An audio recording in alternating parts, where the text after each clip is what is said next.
Welcome to the Sexy Business Status Podcast. I'm your host, Jason Payne. I got my boy, Nate Palmer. Nate, what's your Instagram handle? $1 million body. There's an underscore up front, though. _$1 million body. Because that's what you got, baby.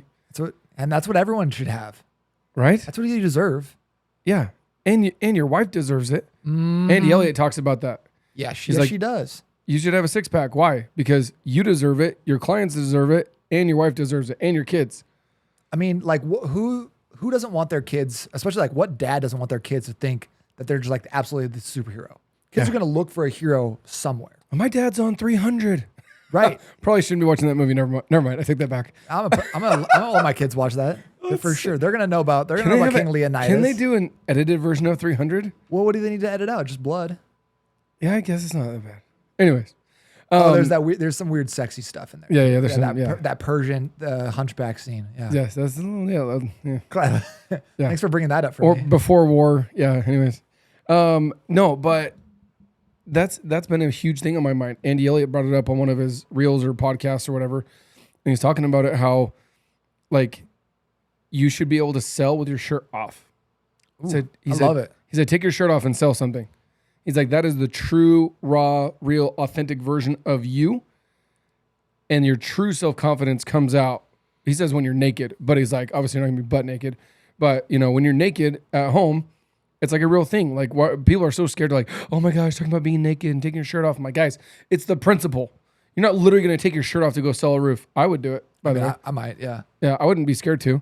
But he said, he's like, the true, real, authentic version of you and yourself and your self-control, your self-discipline, and your self-confidence is when you are 100% naked.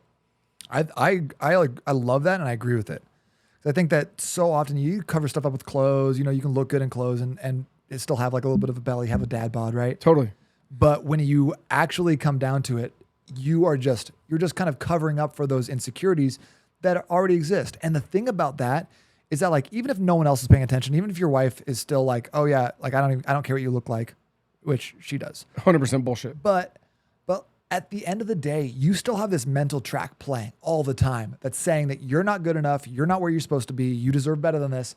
And that is energy draining. And I know you're all about energy. Energy's everything. Totally. So if you have something that's detracting from that energy all day, every single day, playing this negative track in the back of your mind, you're never going to be the person that you're supposed to be. No. And it's funny that you mentioned the word dad bod. Like, it's especially the past 2 or 3 years. I don't know if it's relevant to COVID or not, but the past 2 or 3 years, Targets, Nike, maybe not Nike, but definitely the Targets of the world, they instead of having like the bikini model type people for their clothing and apparel, they get the dad bod or the heavier, thicker version. Now, this isn't a dig to the heavier, thicker people, but it is the principle of, they're like, okay, cool. Well, not everybody wants to or is going to have by choice a Barbie body or be in the best fit shape of their lives. So we're going to cater to the people that don't want to go all in on their lives and don't want to go all in on their health and their exercise. So we're going to create clothing that is appealing to that. And I mean, like, there's, that's hard to swallow. You gotta have the marketing in there somewhere, but like what, when do we stop striving? When do we stop being like, yeah, this is the ideal, this is what I'm going for? When do we start being like, good enough? Settling, dude. That's all it is. Yep. Well, because that happens is, and not getting like political and like all weird and sides and whatnot, but the principle of it, to me at least, is like, no, it's okay. You don't have to be in the best shape of your life. You don't have to go to the gym. Just love yourself. I have a neighbor, and she's friends with my wife, and that's her thing. She's like, yeah, I'm a mom, and this is what I do, and this is who I am. And I'm like, no, it's not. You literally just like are grooming yourself. And it's that mental mindset shit. I call it a mind shit or a mindset. Mm-hmm. Like, your mind shit. Like, like, your husband does not want to see you like that. He doesn't. He still loves you. He still supports you. He doesn't want to see you like that. He wants to see you thriving, not surviving. God wants to see you thriving, not surviving. Your employees, right? Or if you're an employer, right? They want to see you thriving, not surviving, not in the mediocrity average bubble. Because if you have, that's why sexy business status is called sexy business status. The status of your business is sexy. That's exactly why I did that. Because you want to be appealing, right? Andy Elliott, the Andy Elliott Group, right? 10X Cardone Ventures, like they want you to come work there. Why? Because it's an appealing place. It's a beautiful, amazing, sexy place where the culture's there and the vibe is there and the energy's there and the winning mentality is there. That is why I chose sexy business status. But it's the exact same thing for your body, right? You want to, like you just talked about it with your kids, right? Whatever you are doing, your kids are going to notice it, and they're going to do two things. They're going to fall 90% of the time. They fall exactly in your shoes. So if dad is, by the way, this is also a stereotype, but if the spouse is overweight and heavy, most of the time, so is the other spouse. Yeah, I mean, it's like crabs in a bucket too. I've had a lot of people who have come to me and been like, I want to lose weight.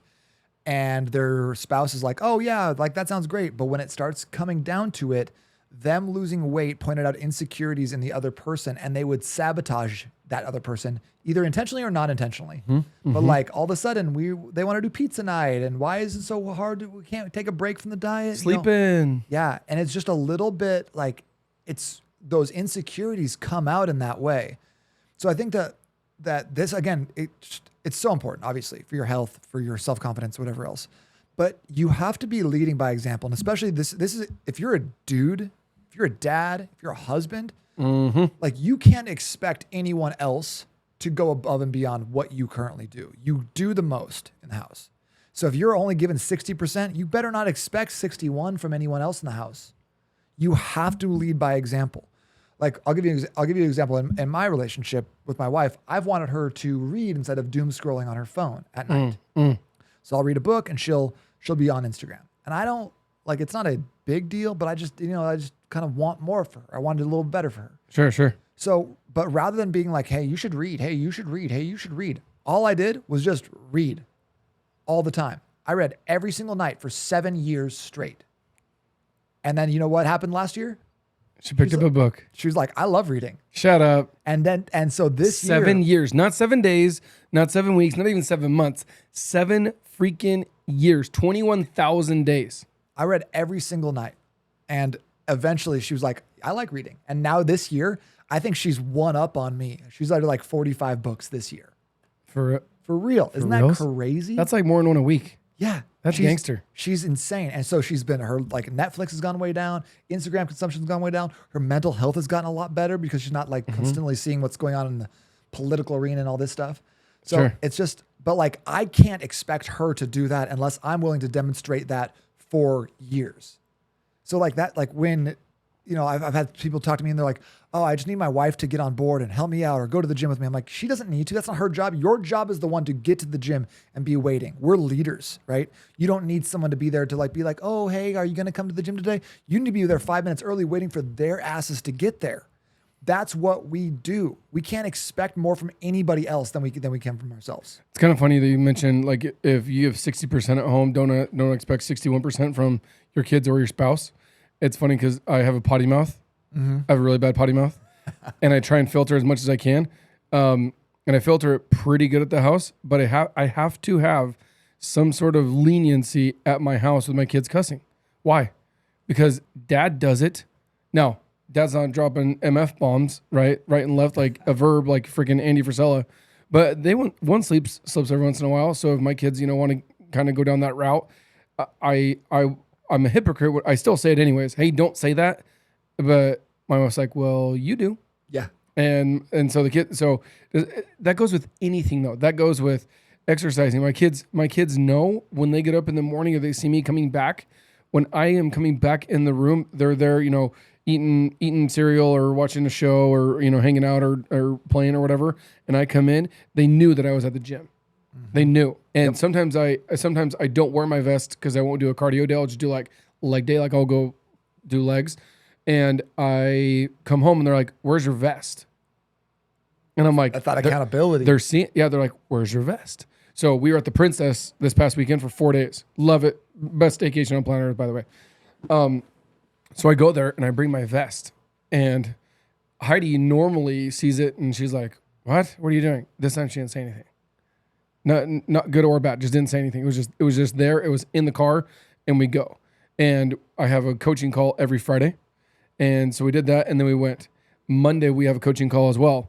So Monday, guess what? So every day there, I worked out for an hour. I'm like, dude, it's 1 hour. I'm like, we're there all day. It's an 18-hour thing from 6 a.m. to almost midnight, 3 days in a row, gangbusters, from swimming to their activities they have, plus the kids waking up early. You know how it is, right? It's insane. You used to went out of town for like a month. Yeah. Yeah. So, but I was like, hey, one of those hours, I'm going to use it for me. So I want you to go on. I want you to go off on that because freaking drives me nuts. Like it literally like pinches a nerve in my heart and my soul and my brain, in my body when people say, I don't have time to work out. Because I used to say that to you. Mm-hmm. Oh, I got this and I'm building a business and I'm a dad and I'm also a husband and I'm growing and I'm working out as hard as I can and doing this and this. I just don't have any time and I'm tired all the time. And you're like, Jason, cute, but that's fine. You're just gonna be fat. Show me your phone. Show me your Netflix account.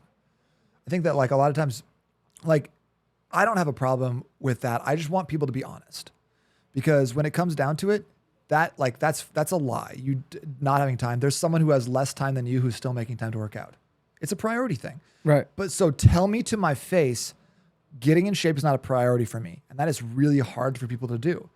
And some people, that's the truth. And they just need to be honest about it. So they can stop being like, I should work out. I need to do this. You don't. If it's not a priority for you, don't do it. Great. If it's a priority for you, make it a priority. Put it on the calendar. Your calendar is your most effective fat loss tool in the history of mankind. Mm-hmm. Yeah, like people talk about weights and cardio and nutrition with this and that. Nothing's going to happen unless you schedule it. Put that on your calendar and then do it every single day. You know, and so when someone's like, I don't have time, and I say, hey, can I show me your phone like behavior?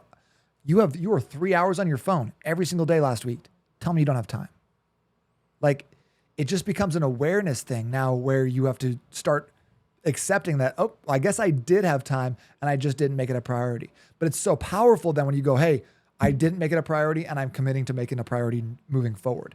Then you can actually take action. But when you're constantly like, I don't have time, I couldn't fit it in, then you are victimizing yourself.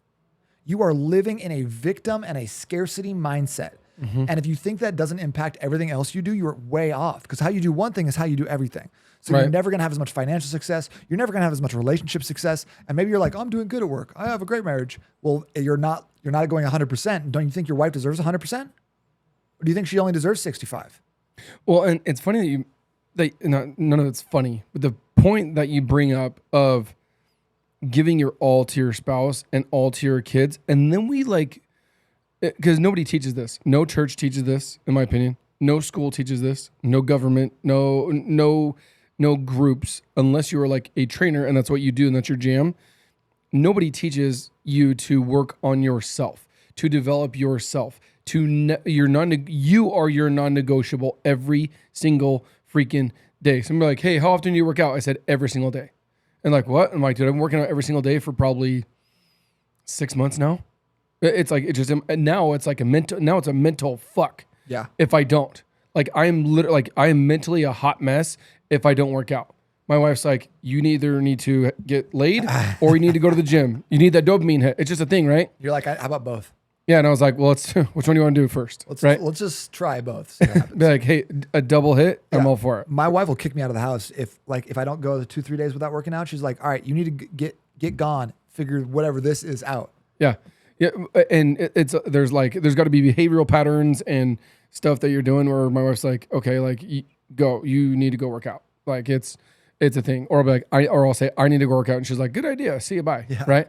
But to me, it is a mental win in such a big, powerful way on so many levels and so many different categories when I work out every single day. Now, do I max out every single day? No. It might be just a 30, 45-minute walk with my vest. Mm-hmm. And it's funny, I'm going to bring this up because you're in here, is until, funny enough, so we have our event next week, and Andy Elliott's coming to speak, and he talks about how he moved from Oklahoma to Fountain Hills, Arizona.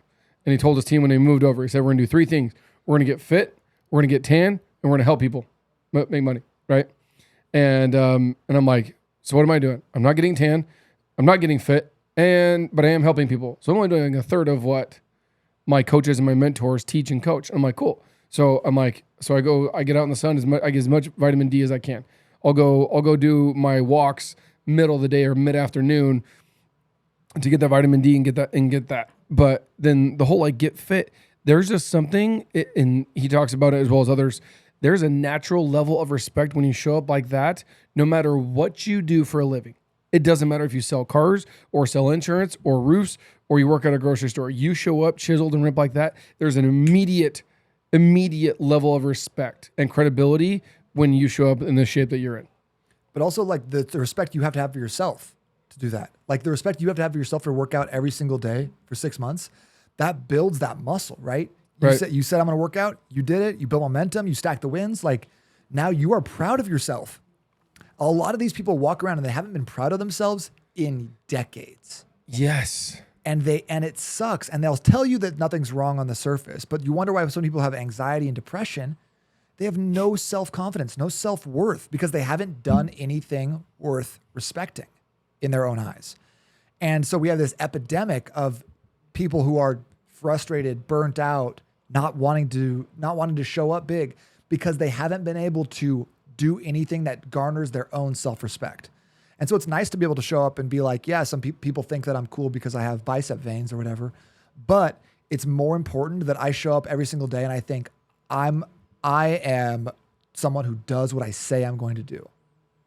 And I believe that so much. I put that tattoo on my arm. It's inevitable. Yeah. If I say it, it's inevitable. It's going to happen. I'm going to do it. You can trust me to do what I say I'm going to do. And more than that, I can trust me to do what I say I'm going to do. And that there's so much power there because then it's like, well, if I said I was going to go to the gym every day for 6 months, great. I did that. I said I'm going to write a book. Great. I'm going to do that. I said I'm going to retire at 40. Great. I'm going to like watch what I do next. Like look at my body of work. Look at the evidence that says that I can do anything I want to. And now let me set my sights on something bigger. Fitness is great, but it's the cornerstone. It's the basics, right? Once you master this, there's so many other things out there, you know, and I suck at a lot of them, right? Right.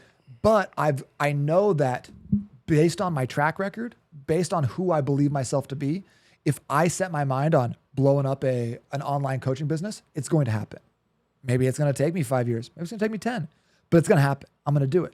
You can bet that that's true. I feel like you said that people haven't made themselves a priority for decades. They haven't felt themselves for a very, very long time. I believe that's true. I believe that people, I mean, literally, depending on how old you are, give up on themselves, their dreams, their goals, their life, and they've just accepted this mediocre, average, blah, wake up 9 to 5 bull crap. And that's where they slip into that. What are you putting into your ears? What are you listening to? What are you consuming both literally and physically? Mm-hmm. That was a big thing for me. You know, I had my big change about when I was 29, so about 7 years ago. I had my big change, big mental mind shift. And I went to Nick's office, right? And he's like, read this book. It was a 10X rule. That was the first one he gave me. And I hadn't read a book since my mission when I was 21 years old. And if I did read anything in high school, it was The Great Gatsby or some BS, you know, how to, you know, Who Ate My Cheese, which is actually a really good book. Now that I read it again. Who Moved My Cheese? Who Moved My Cheese. There you go. Who Ate My Cheese? Who Moved My Cheese? But like, I never made that a priority. So I learned my craft, but I neglected myself. I was still overweight. I was still lethargic. I still had zero muscle. I felt, the worst part is especially in the fitness world and in the health world, when you know what feeling like $1 million feels like and looking like $1 million feels like, not pro athlete, but ex-athlete, right? College baseball, played football, played basketball in high school. I mean, been playing with the ball since I was 3 years old. 3% body fat, 4.5, 40, throwing 89, 90 miles an hour baseball in 2008. Sorry, I lied, 2006. Feeling like $1 million. Chiseled. I was literally on a Hollister bag. Had a 6-pack and I was on a Hollister bag. And I'm like, so I know what my body's capable of. So those that have been there, whether it's in your your teens in high school, or your 20s or your 30s, however old you are when you're listening to this, go back to that day. Like close your eyes. I literally did this. I closed my eyes and went back to, I could literally take you to the gym, to the training room at Eastern Arizona College, spring of 2006, when I was literally at optimum elite performance levels physically. And how I felt, I felt invincible. I could get any chick I wanted. Like I said, I was running 4.540. Like I was fast. Not that it's relevant for baseball, but especially as a pitcher. But like I just felt like $1,000,000. So going back to those habits and routines, I'm like, what was I doing? I was working out twice a day. Yeah, I was eating absolute garbage because my metabolism was skyrocketing. So I was like, if I had to pivot there. You're in college, yeah. Yeah, right. But like a huge part of me is like, I know what my body is capable of. And I say it all the time. I'll say it till I'm dead. I know the Grant Cardones of the world that are 64 years old and they look like you. Why? Because they make it a priority and they do it every single day. Grant Cardone works on himself every single day. And I feel like a lot of us, we will work on, moms do this really bad. And it's a stereotype, but moms will go all out, right? You're married, have kids. The women will go all out, go 1,000%. They'll die for their kids. They'll do anything for them, right? And so, and they neglect themselves. They neglect their mental health. They neglect their physical health. That extra weight they put on from having a kiddo, like, God bless anybody that ever pushes a baby out of their vagina, like gangster. Like that's a huge, that's next level. That's next level like craziness, right? But and then they nurture them and they take care of them and they help them, grow to be these amazing individuals. But in the meantime, they neglect their marriage. They neglect themselves, their mental health, their physical health. Guys, same thing, especially entrepreneurs. We have all this energy, we have all this drive, we have all this passion, and we put it into a business, and we put a little bit of it into our spouse, put a little bit of it into our kids, but we'll put go gangbusters on our business, and we give ourselves little to nothing, basically barely enough to survive, to enough energy drinks to stay awake, and enough food to not starve. And we say we're doing it for the family or for ourselves, right? Yeah. And all those bullshit excuses keep coming. Guys, this was me. This was me literally just a matter of 3 years ago. I was that guy. And I realized that dude, I don't want to do this forever. And I love how you mentioned Netflix and Instagram scrolling and going crazy at night. If you would just train yourself and have enough freaking self-control and self-discipline to go to bed a little bit earlier and not spend that hour on Instagram or spend that hour on Netflix or spend an hour watching that show, and you went to bed a little bit earlier, go to bed an hour earlier and wake up an hour earlier. Literally change your life. That first hour in the morning, man, that's magic. There's a lot of magic that happens between 5:30 and 6:30. Mine's 5:30 to 7 a.m. And it's religious now. It is.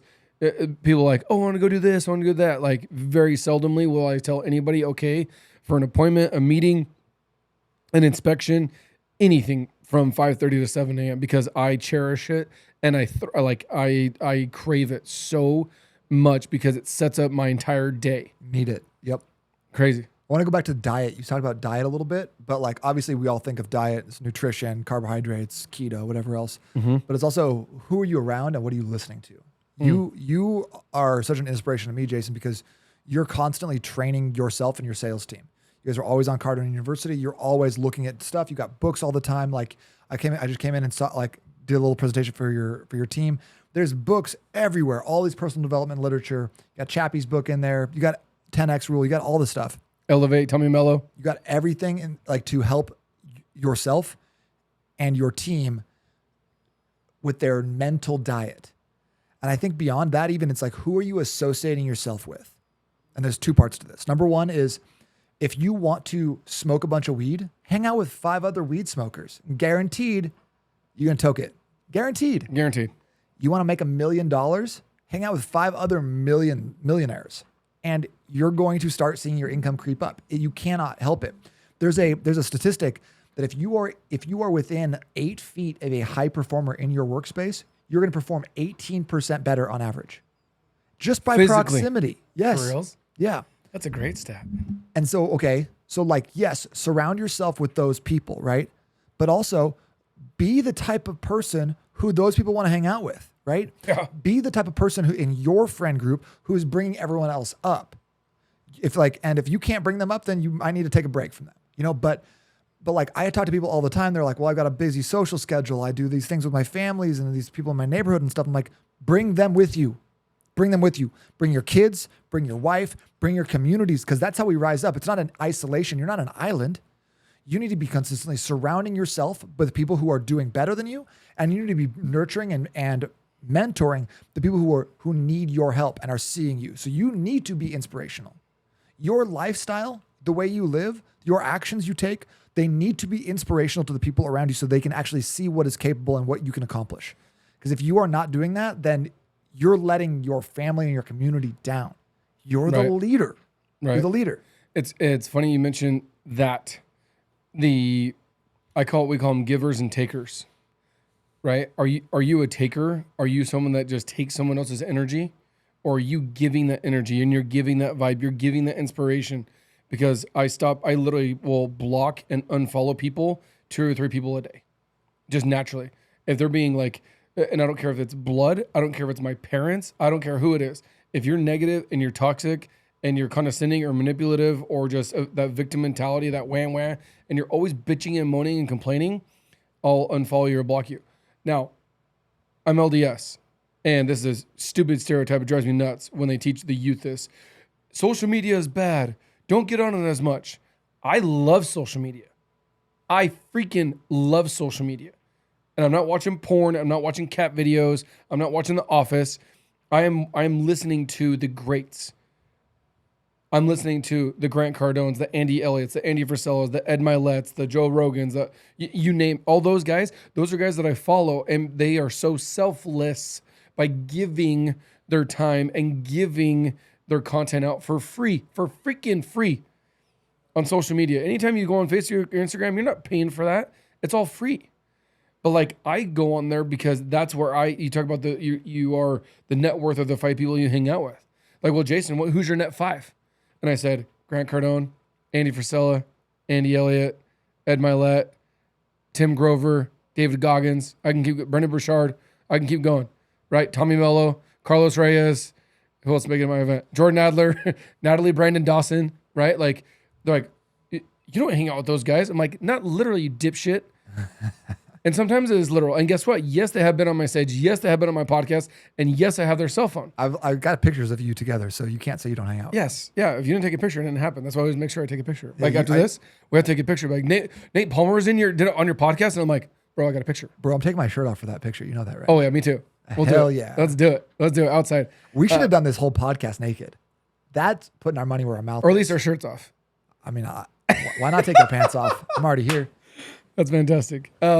So that being said, hey oh geez, here we go. Next level right here. Let's go. It's good free show right here. Make sure you edit from the waist up on this one.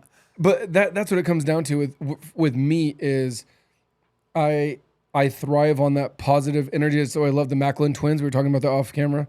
I love the Macklin twins and their energy. Ryan Rasmussen, Jacob, those guys, like they're high energy and they're positive, they're influential, they're optimistic, and they want to help. They want to be better. They want to help people. Those are my kind of people. Mm-hmm. But you also, I forgot who said it. It was at Ryan Stewman's event in Dallas, Texas, a little bit ago, and he talked about, it wasn't him, but somebody at the event mentioned. They said, in order for people, you want people to invest in you, but you won't invest in yourself. Mm-hmm. You want people to invest in you and your life, in your career, in your business, but you will not work and invest in yourself, in your business, and in what you're doing. But you want people to come invest it with you. Like it's not going to happen. People will see right through you. They're like, dude, you're not putting in the work. You're not putting in the effort. You're not putting in the time. But you want me to go spend my time and my resources, right? There's nothing to do with the fitness space, and I say this 1,000 times, I'll say it till I die. Pace Morby talks about getting on a podcast, right? Pace Morby's a very, very highly influential person and very, very networked. Freaking has a TV show, HGTV, like big, super solid dude. We saw him at MenaceCon. And he makes you show him that you have recorded 30 episodes on your podcast before he'll even attempt to come on. That's a great rule. Isn't that a great rule? Most podcasts. Why is that a great rule? Most podcasts fail at 18 before 18 episodes. For reals? Yep. I didn't know that. So only like there's like the majority of podcasts don't make it past 18. So if you're a podcast host and you've got more than 18 episodes, congratulations. I just did number 24 today. Ooh. But I already had like 40 from before my business partner embezzled shit ton of money and effed us over. Still, So- restart, rebuild. You know? That's what I did. Literally the next day, I was like, boom, let's go. So like if you're beyond that, then you're already above the average. And also if you can do 30 episodes, which I think honestly like Pay's such a big deal, he should probably just do 100 episodes, but like and be like show me your body of work. Kind of going back to what we were talking about before. Like I'm not gonna be on here and just like if this is your first time out the gate, you You're know? my second speaker. Yeah, show me your body of work. Show me what you've accomplished. You know, and I think that's totally fair, especially when you want to start playing bigger. Right. Everyone says they want to play bigger, but have they done the work to earn that opportunity yet? Well, it's just like social media, right? Same thing. Like, I honestly think people like, okay, how do you know if somebody's legit or not? I always tell them, go on your social media. Because I personally, maybe it's a gift or a skill that I've developed. I know if somebody's legit or not simply by looking at their social media. Ooh, how's my social media look? It's good. It's not great. It's good. You're getting there. All right. Well, I don't post 4 times a day, but I post daily, and I have for years. So Well, that's the thing is if you look in yours, I think you're in the 1800s, if I recall correctly. I'll have to double check. I got 13,000 followers. If that's what you're asking. No. How many posts have you done? Oh, 24 something. Is it 24? Yeah. Maybe it was more than that. Maybe I thought it was 23. Anyways, but the principle of it being, are they consistent, right? Because I go on there. I even have one of my students who they're gangbusters on Facebook, but I looked up their Instagram profile. They had 24 posts.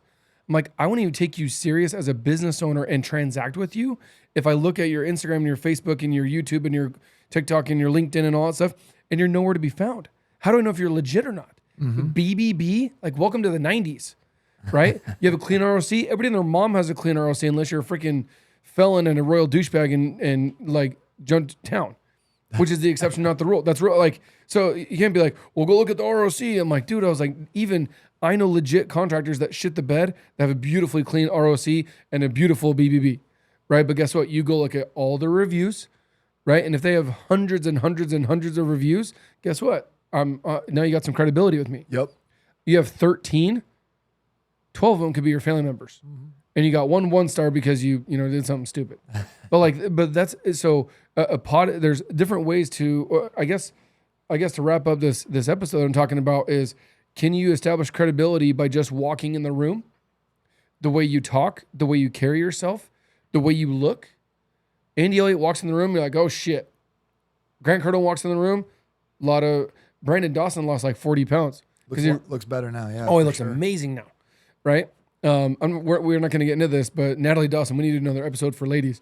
We should get Natalie on her too. She talks about being skinny fat, like the old ladies that are like super skinny but they're still like fat type deal. She mentioned that she was skinny fat for a long time. That's guys too. That's not just ladies. That's true. Yeah, that's true. But I like you said, can you sell with your pants off? Yeah, with your shirt off. Yeah. Or your pants off too. Yeah. Can you podcast with your pants off? Can you podcast with your pants off? I submit that I can. Hey, you know what? Green light approved. Need some vitamin D on those legs, but other than that, you did good. Little spray tan. Yeah, you know what? I got other assets. There you go. But the physical. How do you carry yourself physically? That gives credibility for, like you said, getting in those bigger rooms, getting intros to those power partners, right? Getting being around those type of people. They're going to see your lack of commitment and discipline, or they're going to see where you're really putting in the work. They're going to see that on social media. They just are. Like, use it as a tool, use it as leverage, because it can also be used against you if you're not using it, right? And so using your social media, congratulations, by the way, 1 million downloads. That is a fuck ton of credibility. It just is. Why? Because only a handful of people on planet Earth have that many downloads, right? So you said the average person does 18 episodes. You're not going to get 1 million downloads from 18 episodes. What does that mean? That means you've been consistently doing a podcast and uploading it. You said you do 2 a week for how many years? 4, 5, 4.5. So 4.5 years. Even 4 years at 4 times 50 is 200. It's actually times 2. Math's hard for me. So 4 years. 4 years. 52 weeks. So 50 weeks. So 4 times 50 is 200. That's 1 a week. It might be 200. Yeah. Yeah. times two. That's 400 episodes. Like Andy Frisella has one of the top whatever podcasts on planet Earth. Why? Because he's in the 100. I think he's in the 400th between all of his different podcasts. Ed Milet. I mean, religiously. Joe right? Rogan's at like 1,400. Tim Ferriss is at like 3,000. Like Right. these guys who are like have these massive followings, they have such a substantial body of work that like they're just known. You know, they just have that reputation. But Joe Rogan didn't become Joe Rogan at his 18th episode. Correct.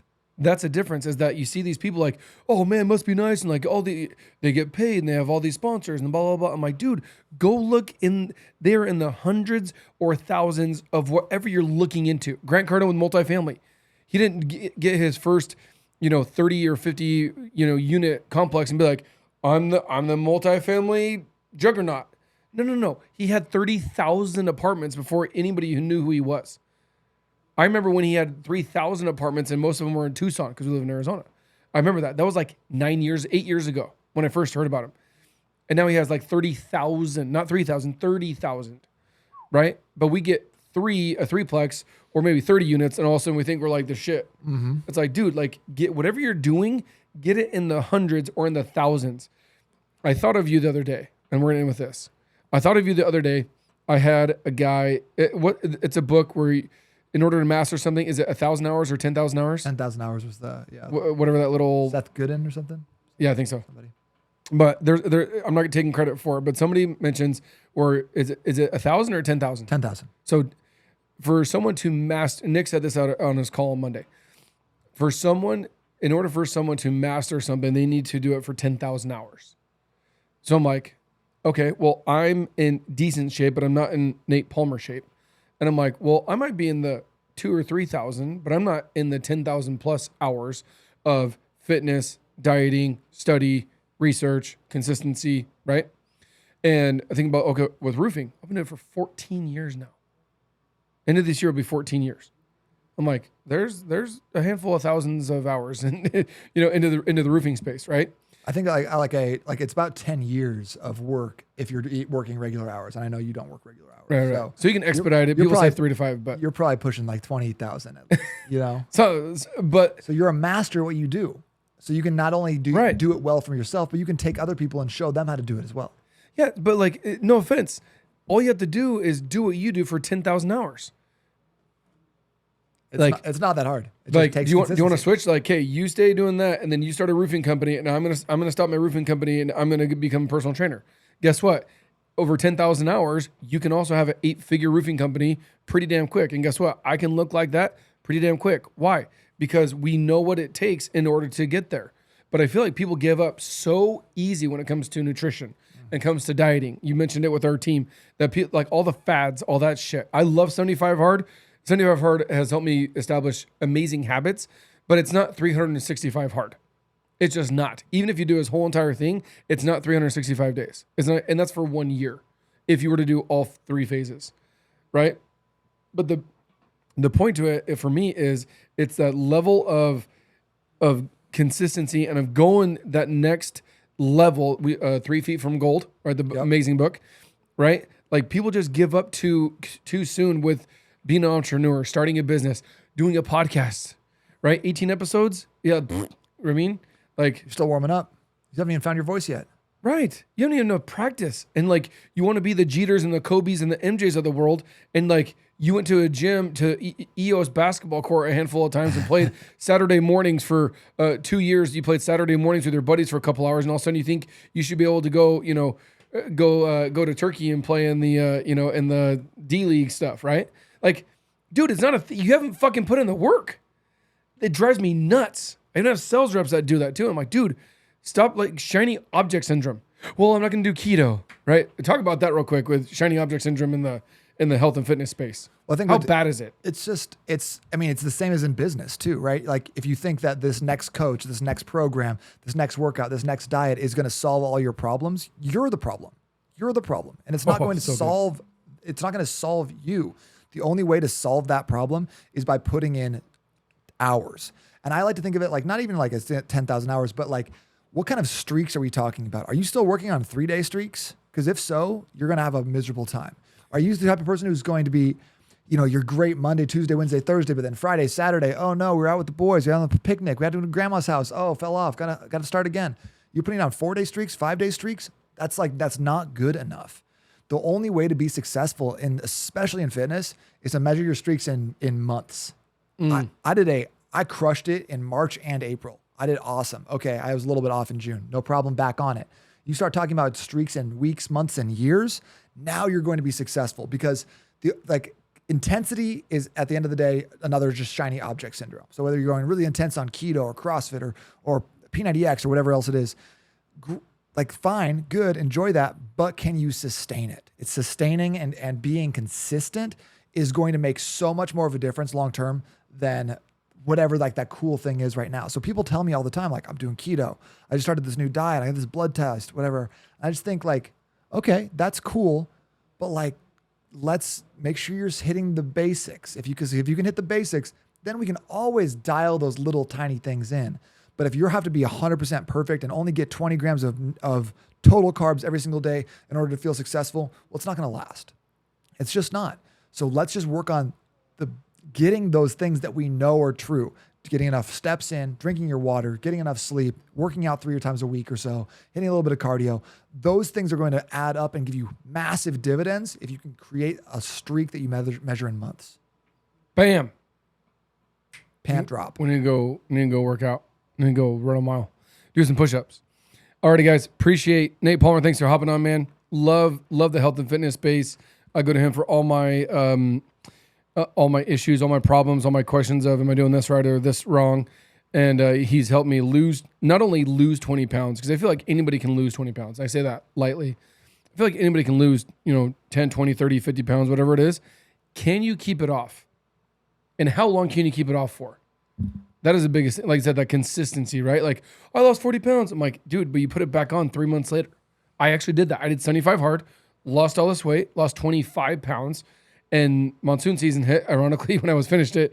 And I literally didn't eat healthy or didn't work out for another 75 days. Guess what happened? Here I am back to over 200 and feeling like shit and eating like shit. And guess what? Love you say, you are what you eat, right? You're never going to put shit gas into a Lambo, right? Mm-hmm. Treat your body like a Lambo, like a Ferrari. You're never going to put shit into there. You're always going to put the most premium, high-end fuel into your body because that is what your body needs in order to function at Lambo and Ferrari results. 100%. Cool. Can I say something real quick? Sure. So guys, I hope you enjoyed this episode. I hope you got a lot out of it. Remember that Jason doesn't do this because it's paying his bills. He's putting a lot of time, energy, and effort into this podcast in order to bring you some of the best information and bring you amazing guests. So one amazing thing that you could do for him would just be go to the store right now and just leave a review. Give him a 5-star review. Just drop a quick note on that. Share an episode with a friend. That's the best thing that you could possibly do is put this message out into the universe for more people to benefit from it. Because Jason spends a lot of time, energy, effort, and money to develop this podcast, and he's doing it as a labor of love. So if you can do that, it'd be amazing. Boom. Thanks, Nate. Catch you on Appreciate the it, next dog. side. Adios. Boom.